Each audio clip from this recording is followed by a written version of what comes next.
So yun guys, tapos na yung loft natin. Open natin yung ilaw. Yung switch natin. Yun, yung sliding door natin.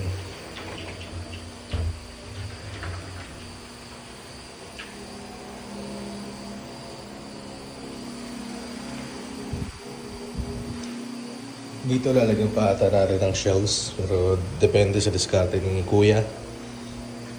Mga drawers natin. Shift close.